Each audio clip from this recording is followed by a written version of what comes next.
우리 찬양으로 하나님께 영광 돌립니다.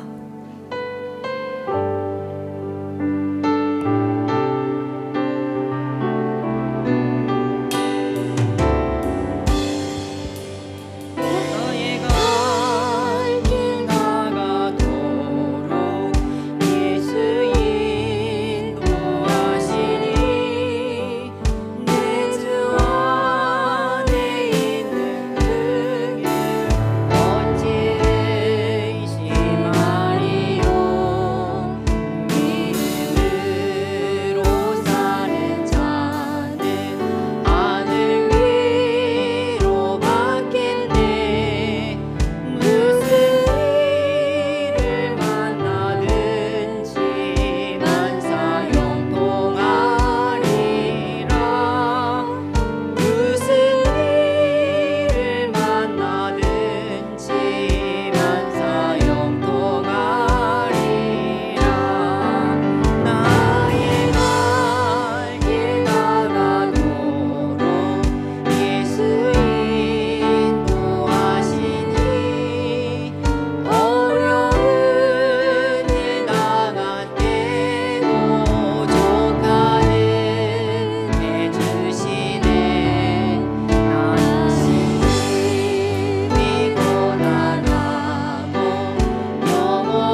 기도합니다.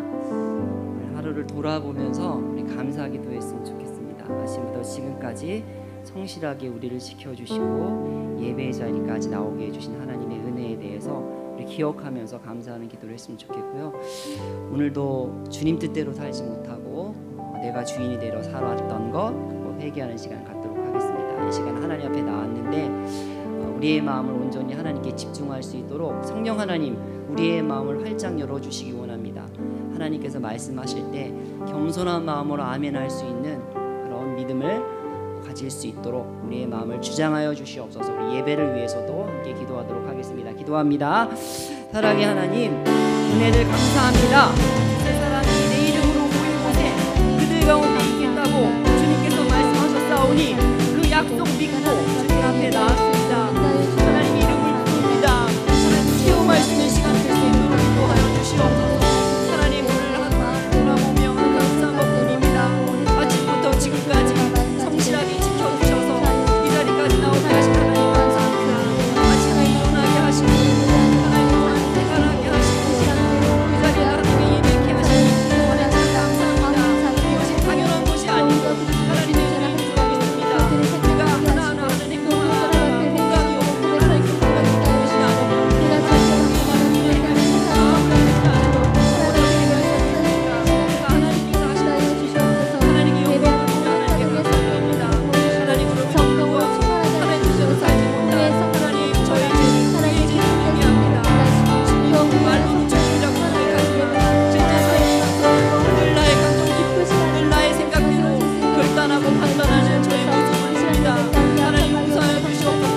다시 한번 저를 내려놓고 하나님 주가 고집을 내려놓고 저의 생각을 내려놓고 저의 감정을 내려놓고 하나님이 우리 예수님이 나의 주인임을 하나님 고백합니다.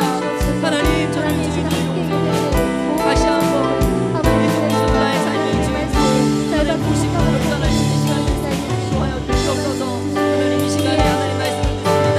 성령 하나님 우리의 마음을 활짝 열어주시기를 원합니다. 성령님께서 말씀을 주셨사오니 말씀을 듣는 성령님의 감동으로 말씀을 기다리는 줄 믿습니다. 하나님 그 말씀을 기다리게 하시고 그 말씀으로 살아갈 수 있는 우리의 결단을 우리들에게 하나님 허락하여 주시기를 원합니다. 우리들이 어리석어서 정말 우리 뜻대로 어리석은 대로 살아가기 실패할 수밖에 없고 넘어질 수밖에 없고 낭망할 수밖에 없지만 그리고 하나님 말씀을 붙잡고 살아갈 때 성들에게 되는 하나님에게 붙잡고 주셔서 하나님 아버지 기쁘게 살아갈 수 있는 하나님을 믿습니다.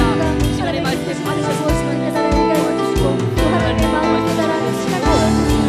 주시옵소서.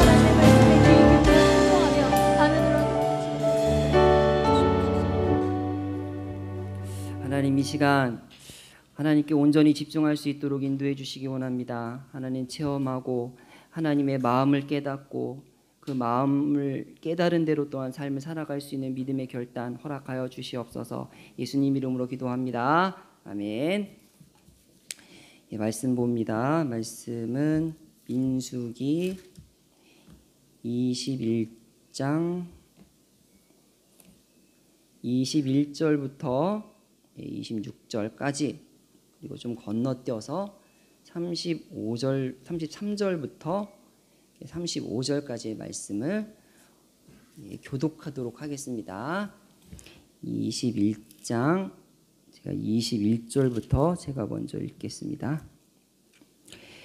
이스라엘이 아모리 왕 시온에게 사신을 보내어 이르되 우리에게 당신의 땅을 지나가게 하소서. 우리가 밭에든지 포도원에든지 들어가지 아니하며 우물물도 마시지 아니하고 당신의 지경에서 다나까지 왕의 큰 길로만 지나가리이다 하나. 시온이 이스라엘이 자기 영토로 지나감을 용납하지 아니하고 그의 백성을 다 모아 이스라엘을 치러 광야로 나와서 야하스에 이르러 이스라엘을 침으로 이스라엘이 칼날로 그들을 쳐서 무찌르고 그 땅을 아르논에서부터 야복까지 점령하여 암몬 자손에게까지 미치니 암몬 자손의 경계는 견고하더라. 이스라엘이 이같이 그 모든 성읍을 빼앗고 그 아모리인의 모든 성읍 헤스본과 그 모든 촌락에 거주하였으니 헤스본은 아모리인의 왕 시온의 도성이라. 시온이 그 전 모압 왕을 치고 그의 모든 땅을 아르논까지 그의 손에서 빼앗았더라. 33절 제가 읽겠습니다. 그들이 돌이켜 바산 길로 올라가매 바산 왕 옥이 그의 백성을 다 거느리고 나와서 그들을 맞아 에드레이에서 싸우려 하는지라. 여호와께서 모세에게 이르시되 그를 두려워하지 말라. 내가 그와 그의 백성과 그의 땅을 내 손에 넘겼나니 너는 헤스본에 거주하던 아모리인의 왕 시온에게 행하는 것 같이 그에게도 행할지니라. 네, 같이 시작. 이에 그와 그의 아들들과 그의 백성을 다 쳐서 한 사람도 남기지 아니하고 그의 땅을 점령하였더라. 아멘. 아멘. 그럼 민수기의 내용을 크게 이제 세 부분으로 나눠 보면 1장부터 10장까지는요. 가나안 땅 정복 준비 과정이고요. 11장부터 20장까지는 광야 생활입니다. 그리고 21장부터 마지막까지가 요단 동편 땅을 정복하는 이제 과정이에요. 그렇게 어렵지 않죠. 구조가 내용적으로 나눠 볼 때 오늘 본문이 21장이니까 요단 동편 땅 정복을 막 시작하는 단계인 거죠. 그런데 오늘 본문의 내용을 이해하기 위해서는요. 이 요단 동편 땅에 있는 좀 이스라엘의 지명과 나라들을 먼저 살펴보는 것이 필요합니다. 여러분 성경을 재미있게 읽는 방법 중에 하나가 뭐냐면 성경 지리를 익히는 거예요. 성경을 읽다가 내가 아는 지리가 나오면 그렇게 반가울 수가 없잖아요. 그래서 오늘 본문에 들어가기 전에 요단 동편 땅의 지명과 나라들을 간단하게 설명해 보려고 합니다. 그래야 본문이 더 쉽게 이해가 됩니다. 여러분 이스라엘 지도를 보면 이렇게 남북으로 길게 뻗어 있는 강이 있어요. 이렇게 이게 무슨 강이죠? 이게 요단강이죠. 요단강 이렇게 북쪽으로 쭉 올라가다 보면 아주 큰 호수가 하나 있습니다. 무슨 호수죠? 예, 갈릴리 호수죠. 반대로 쭉 남쪽으로 내려오다 보면 아주 짠물 바다가 나오죠. 이 바다가 어떤 바다입니까? 이게 사해 바다입니다. 그래서 요단강을 중심으로 해서 요단 서편 이 지중해 쪽을 우리가 뭐라고 부르죠? 가나안 땅이라고 부르고요. 요단 동편 땅을 구약 성경에서는 보통 길앗 땅이라고 불러요. 그래서 지명에 보면 길앗이라는 지명이 나오는 도시 이름이 있을 거예요. 길앗, 라못, 길앗, 야베스 이런 거 다 어디 있는 거죠? 요단 동편 땅에 있는 거예요. 이렇게 요단강을 중심으로 해서 가나안 땅과 길앗 땅. 근데 저는 여기서 그냥 요단 동편 땅이라고 부르도록 하겠습니다. 요단 동편 땅을 보면 나라들의 경계가 되는 세 개의 강이 있어요. 이 강을 경계로 해서 나라가 나눠지거든요. 그래서 세 강만 알려드릴게요. 뭐 아시는 분도 있고 처음 듣는 분도 있을 텐데 남쪽부터 살펴볼게요. 이렇게 남쪽부터 남쪽에는 사해가 있잖아요. 사해 끝 부분에서 갈라져 나온 강이 하나 있어요. 이게 세렛강이에요. 세렛강. 이건 세렛 시내라고도 하거든요. 세렛강. 또 그 위에 또 강이 하나 있는데 사해 중간 부분에서 갈라져 나온 동쪽으로 갈라져 나온 강이 있어요. 이 강을 아르논 강이라고 합니다. 그리고 이제 좀 위쪽으로 더 올라오면 요단강 중간 정도의 요단 동편으로 갈라져 나온 강이 있어요. 잘 아실 거예요. 이건 야복강입니다. 세 강만 아시면 돼요. 맨 밑에 맨 남쪽에 어떤 강? 예, 세렛강. 그 위에 아르논강. 그 위에 우리가 잘 알고 있는 이 야복강. 이 세 강만 알면 나라들의 경계를 다 지금 알고 계시는 거예요. 이 세렛강 밑에가 어떤 나라냐면 에돔이에요. 에돔. 그리고 세렛강과 아르논강 사이가 어떤 나라냐면 모압이에요. 그리고 아르논강 위부터 야복강까지가 어떤 나라냐면 아모리 왕 시온의 나라예요.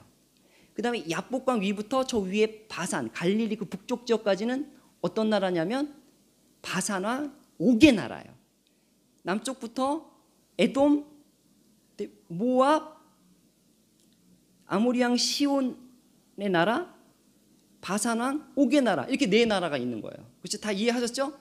이걸 이해해야 오늘 본문이 이해가 됩니다. 그런데 이스라엘은 이 네 개의 나라와 사실은요 부딪힐 수밖에 없는 지금 상황이에요. 왜 그럴까요?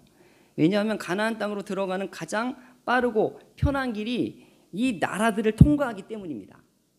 이 길을 20장 17절에 보면 뭐라고 부르냐면 오늘도 나와 있는데 왕의 큰 길이라고 나와 있어요. 왕의 대로라고 부릅니다. 이 왕의 대로가 이 에돔에서부터 남쪽 에돔에서부터 시작해갖고 그 위에 모압 땅을 거쳐서 아모리 왕 시온의 땅, 그 다음에 바산 왕 옥의 땅까지 쭉 이어지는 거예요. 이렇게 북쪽으로요. 그래서 20장에 보면 모세가 에돔 왕에게 왕의 대로로 갈 수 있도록 길을 열어달라고 부탁을 하죠. 그런데 어떻게 합니까? 거절당하죠. 그래서 왕의 대로로 통과하지 못하고 험한 길을 가다가 길에 대해서 이스라엘 백성들이 막 불평하고 하나님 막 불뱀 보내고 이런 사건 기억하시죠? 이런 배경에서 일어난 일입니다. 그리고 에돔 위에 어떤 나라가 있죠? 에돔 위에 이제 모압이라는 나라가 있는데 가나안 땅에 들어가기 쉬운 길 왕의 대로가 또 이 모압 땅을 통과한단 말이에요. 그런데 하나님이 아예 처음부터 모압 땅을 통과하는 것을 금하십니다. 오늘 본문에는 나와 있지 않지만 신명기에는 나와 있어요.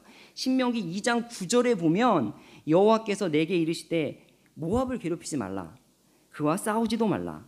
그 땅을 내가 내게 기업으로 주지 아니하리니 이는 내가 롯 자손에게 아르를 기업으로 주었습니다. 여러분 이스라엘 사람들은요 이렇게 모압이 길을 열어주지 않는다면 차라리 그냥 모압과 전쟁을 해서 이 땅을 점령해 버리면 되지 않겠냐 이런 게 낫겠다라고 생각할 수 있죠. 근데 그렇게 할 수가 없는 거죠. 왜 그렇죠?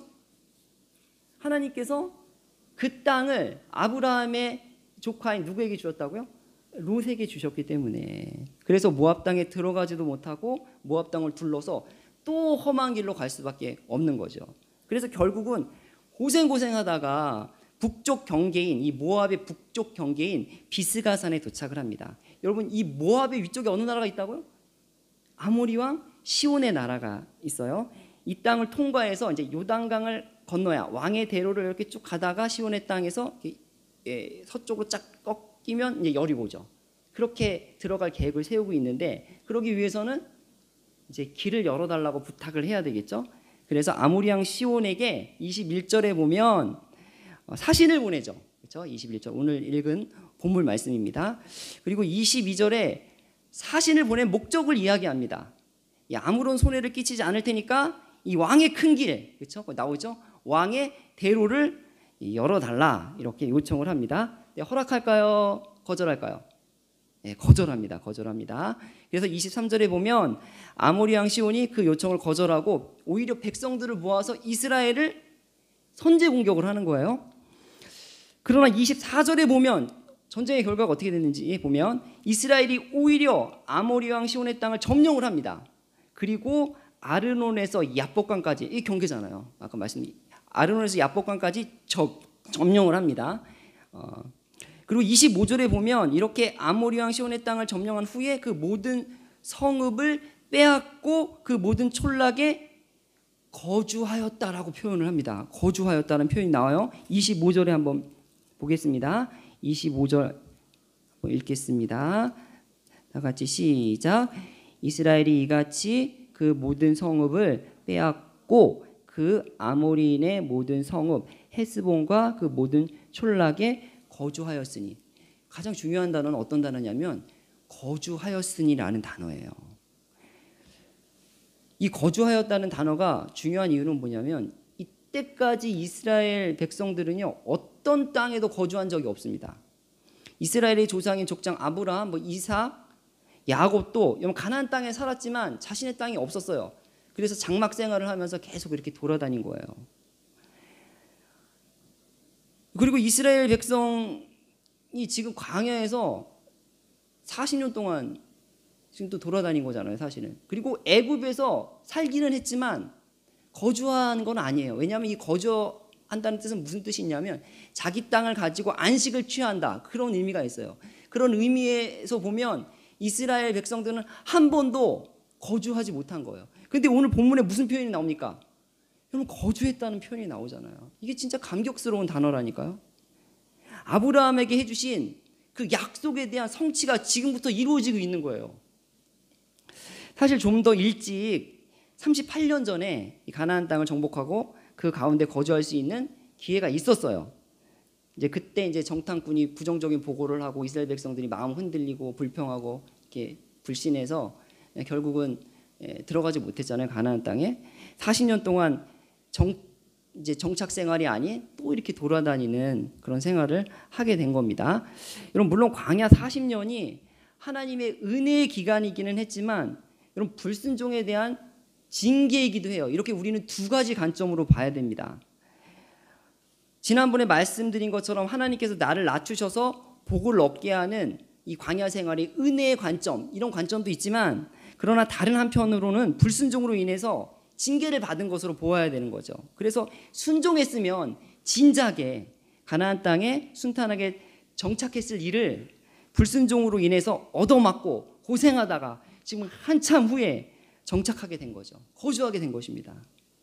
예, 아주 간단한 길을, 쉬운 길을 어렵게 돌아간 거죠, 사실. 우리 역시 마찬가지입니다. 우리 인생이 길지 않잖아요.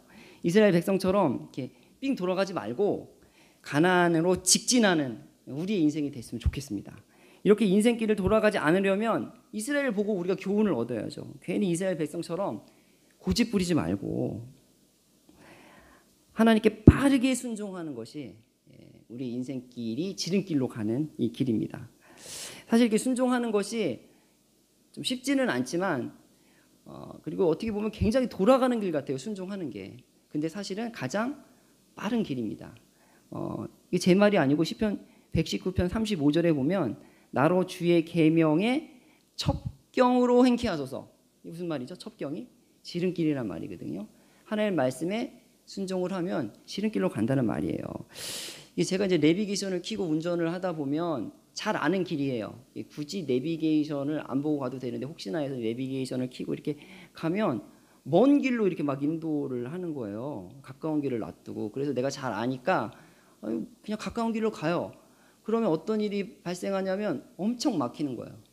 그러니까 내비게이션이 알아서 가르쳐 줬겠죠. 저 인공지능 띄워가지고 위에서 이렇게 딱 보잖아요. 근데 이제 내 생각을 가지고 내가 잘 안다고 생각해서 이렇게 내가 아는 길로 가다가 한참 돌아가는 거예요. 이게 마찬가지인 거예요.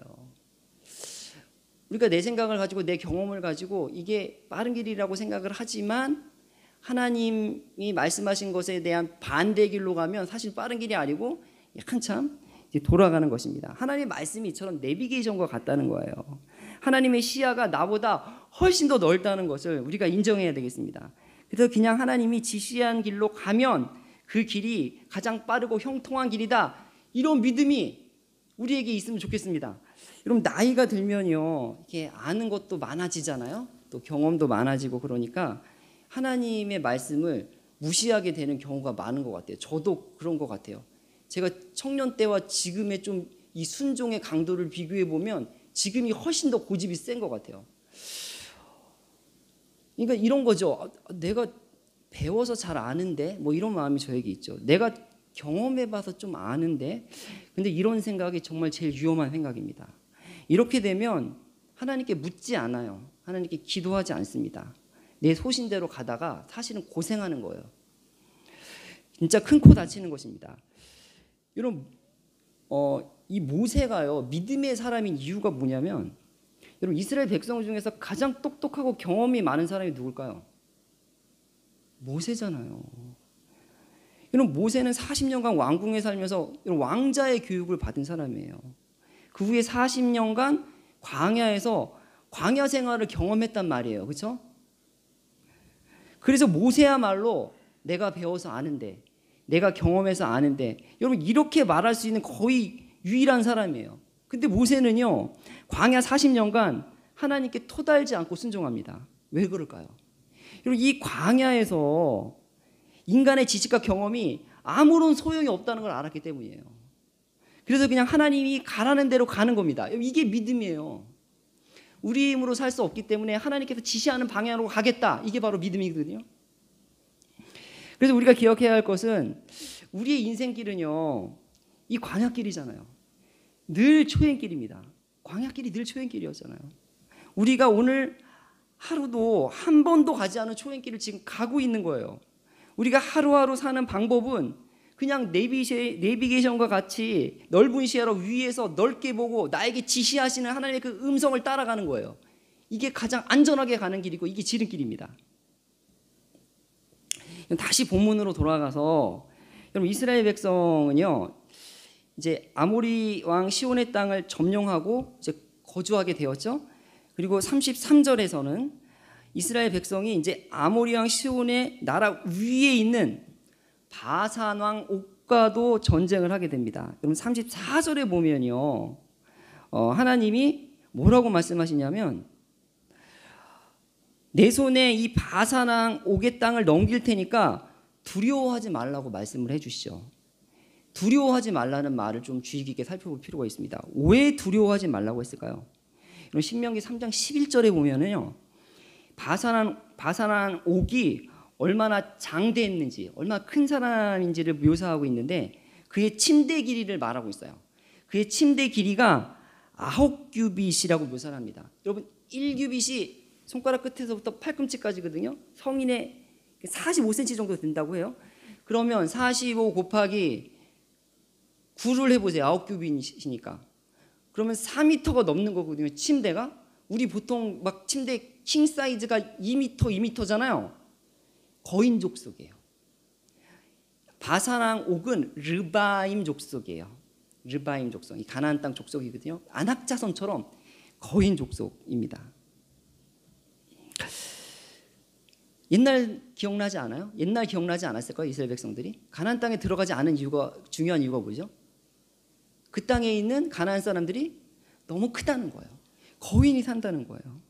그래서 쫄아가지고 우리 들어가면 다 죽는다, 메뚜기다 막 이렇게 말을 하잖아요. 근데 그래서 하나님께서 두려워하지 말라고 말씀하신 것 같아요. 그래서 결국 35절에 보면 하나님의 약속대로 바산왕 옥의 땅을 한 사람도 남기지 않고 완전히 진멸하고 점령을 합니다. 근데 오늘 이제 본문을 보면 좀 자세히 들으신 분은 의심이 가는 부분이 있을 거예요. 어떤 의문이 드냐면, 이런 에돔이나 이런 암몬이나 결국 이스라엘들이 지나가려고 했을 때, 왕의 대로로 지나가려고 했을 때 다 막은 나라들이거든요. 근데 그들과 전쟁을 하지 않았잖아요. 하나님께서 전쟁을 하지 말라고 했거든요. 그리고 아모리 왕 시온이나 바산 왕 옥은 전쟁을 해서 그 땅을 점령하라고 또 하셨단 말이에요. 차이가 뭘까요? 왜 어떤 나라는 점령하지 말라고 하고 또 어떤 나라는 점령해도 된다고 말을 했을까요? 그 이유는 아주 간단해요. 시온 왕 이름 앞에 뭐가 붙죠?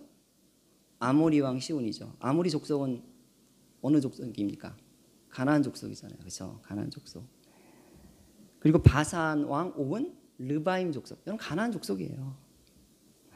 그러나 에돔은요, 아브라함의 후손이잖아요. 아브라함의 아들 이삭, 아들 야곱과 에서. 에서로부터 에돔이 이렇게 나온 거잖아요. 모압은요, 아브라함의 조카 루세 자손이 세운 나라입니다. 하나님께서 이스라엘 백성에게 허락하신 땅은 오직 가나안 족속이 살고 있는 땅이란 말이죠. 요당 동편 땅이, 이런 가나안 땅은 아니에요. 가나안 땅은 아니지만 가나안 족속이 점령하고 있는 땅이기 때문에 하나님이 이스라엘에게 그 땅을 점령하도록 허락을 하신 거예요. 가나안 땅의 정복은 여러분 두 가지 의미가 있습니다. 이스라엘을 제사장 나라로 삼으려는 의미가 있고, 또 한 가지 의미는 뭐냐면 가나안 족속들을 심판하는 의미가 있어요. 그래서 지금 심판을 하는 거예요. 바산 왕 옥이나 아모리 왕 시온을 심판하고 있는 겁니다. 여러분 이러한 나라들은요, 하나님께서 점령해도 된다고 말을 했지만 주변에 있는 나라들이 엄청 많거든요. 가나안 땅 주변에 있는 나라들이. 근데 모든 땅을 점령할 수 있는 게 아니에요. 하나님께서 점령할 수 있는 범위를 딱 정해 주셨어요. 그렇죠? 아브라함에게 딱 약속하셨잖아요. 그 땅만큼만. 보세요. 하나님이 이스라엘을, 하나님을 알리는 제사장 나라, 이스라엘을 통해서 열방이 주님께 돌아오게 하는 그런 계획을 갖고 있었잖아요. 그런 제사장 나라로 만들려고 하실 때 중요한 것은요, 제국을 만들지 않았다는 거예요. 주변에 가나안 족속 이외에 정말 많은 민족들이 있지만 그들의 땅을 허락하지 않습니다. 여러분 하나님이 그러한 능력이 없을까요? 여러분 애굽도 그냥 순식간에 무너뜨린 하나님이 가나안 땅 주변에 있는 나라들을 무너뜨릴 수 없을까요? 많은 그리스도인들이요, 하나님께 영광 돌리기 위해서는요, 제국을 만들어야 된다고 생각하는 것 같아요. 힘을 가져야 되고 막 커야 되고 세상에서 잘 나가야 되고, 그래서 사업도 크게 하고 교회도 크게 해서 아무튼 이 세상에서 크게 되어서 모든 막 지경을 막 넓혀가지고 소위 말하는 성공을 해서 하나님의 이름을 알려야 된다, 그렇게 생각을 합니다.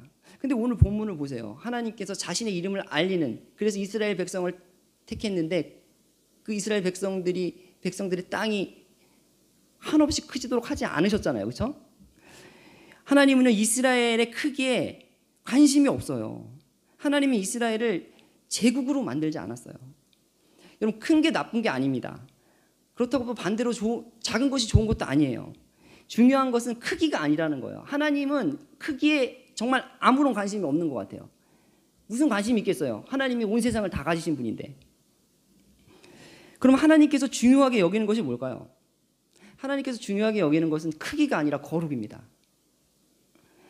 하나님은 이스라엘 백성에게 큰 나라가 되라고 요구하지 않았어요. 어떤 나라가 되라고 요구하시죠? 거룩한 나라가 되라고 요구하세요. 내가 거룩하니 너희도 거룩해라. 계속 이렇게 말씀하시잖아요. 우리가 교회사를 보면 중요한 교훈을 얻을 수 있습니다. 십자군 전쟁 있잖아요. 십자군 전쟁. 이게 왜 일어난 거냐면 교회가 거룩을 포기하고 크기를 지향할 때 일어난 일이에요.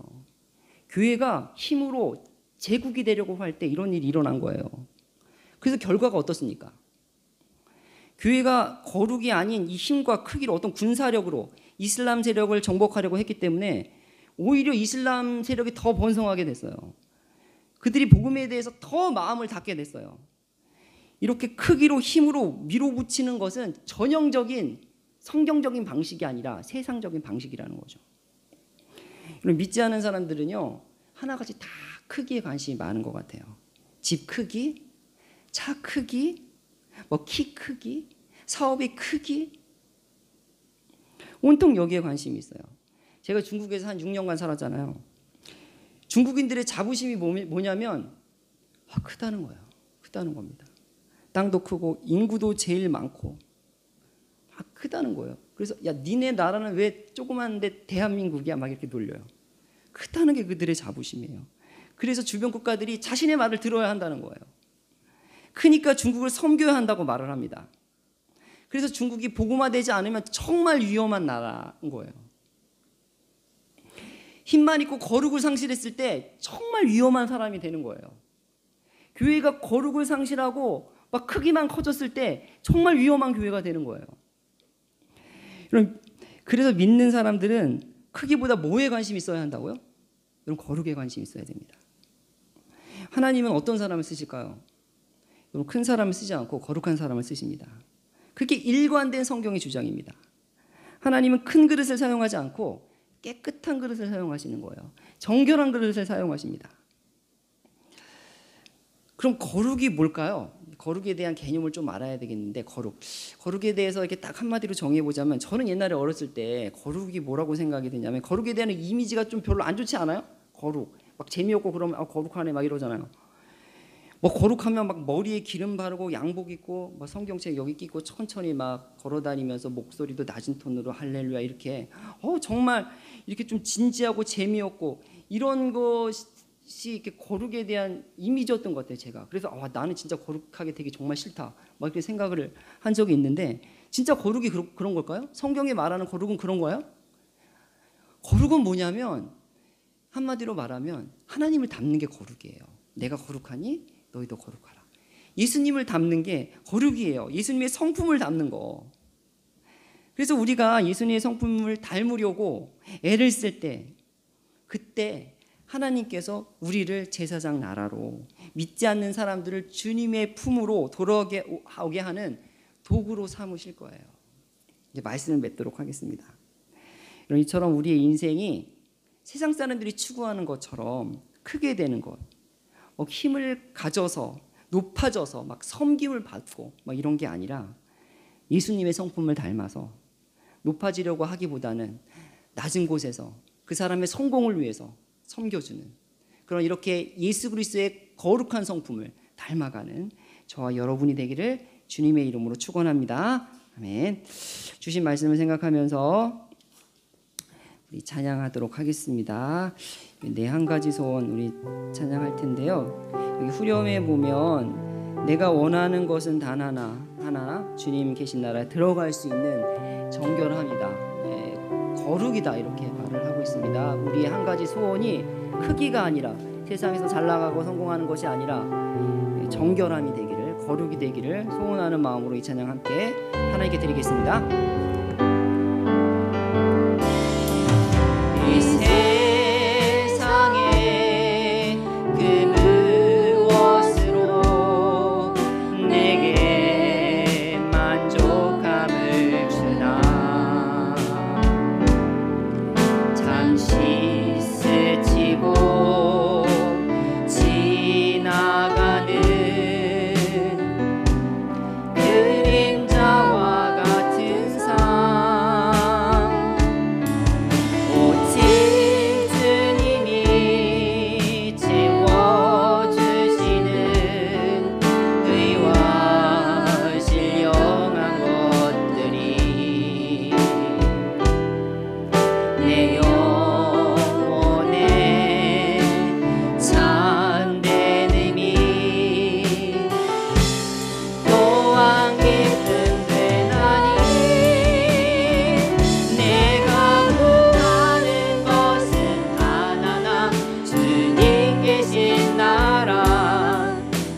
받으소. 주신 말씀을 생각하면서 기도하겠습니다. 우리의 인생길은요 광야길입니다. 항상 초행길입니다. 내 지식, 내 경험으로 안 됩니다. 이렇게 안 된다는 것을 인정하고 하루하루 주님의 말씀에 순종하며 40년간 장막 생활이 아닌 주님이 주시는 평안과 안식이 있는 거주하는 삶을 살 수 있도록 그렇게 기도하도록 하겠습니다. 우리 두 번째로는요, 우리 흐려오고 높아지려고 이런 것들을 추구하는 게 아니라, 이런 게 인생의 목적이 아니라 예수님을 닮아가는 거룩이 목적이 될 수 있도록, 크기가 아니라 거룩을 목적으로 삼는 삶을 살게 해달라고, 높아지는 삶이 아니라 오히려 낮아져서 섬기는 삶을, 예수님처럼 그렇게 거룩을 닮아가는 삶을 살게 해달라고 결단하는 기도를 하도록 하겠습니다. 기도합니다. 하나님, 은혜를 감사합니다.